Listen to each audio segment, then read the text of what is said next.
La Pariétaire et Sainte-Anne.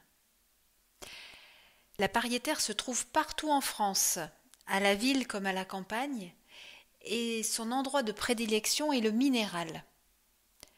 D'ailleurs, en posant nos yeux un petit peu partout, on peut trouver de la Pariétaire. Son aspect n'est pas très esthétique et n'est pas très agréable à regarder, mais elle possède de nombreuses vertus. Ses tiges sont rouges, rosées, cylindriques, dressées de 20 à 40 cm de haut. Les parties que l'on utilise sont les parties aériennes. On les cueille en été, au moment de la floraison. Au niveau des propriétés, nous dirions que la Pariétaire est une plante diurétique et émolliente. Elle calme les toux chroniques. Elle est un baume pour les plaies et les brûlures.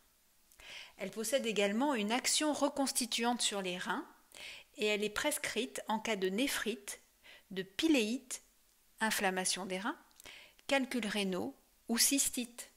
C'est une plante qui est également laxative. Donc cette plante possède de nombreuses vertus et est très facile à trouver.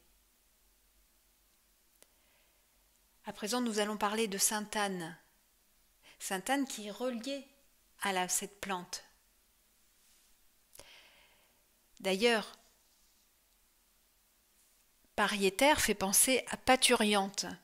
Parturiente, on parle d'une femme parturiante lorsqu'elle attend un enfant.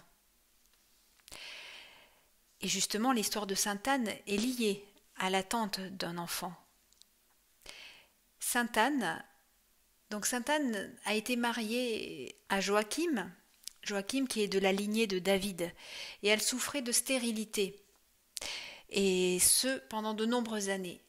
Mais à un âge avancé, elle fit la demande à Dieu, au suprême Dieu, d'avoir un enfant. Et lorsqu'elle aurait cet enfant, elle fait la promesse de l'offrir au Seigneur. Et par chance, Sainte-Anne, parvient à avoir un enfant. Et c'est ainsi que naquit Marie, la Mère divine, mère de Jésus. Sainte-Anne est donc la grand-mère de Jésus-Christ. Sainte-Anne nous enseigne la patience, la confiance. Elle nous pousse à faire des demandes au suprême, à Dieu. Et elle pense fermement que Dieu nous permet la guérison, et ceci au-delà des plantes médicinales. Elle rejoint en cela Hildegarde de Bingen, qui le disait aussi, en précisant « Et on guérira, à moins que Dieu ne le veuille pas ».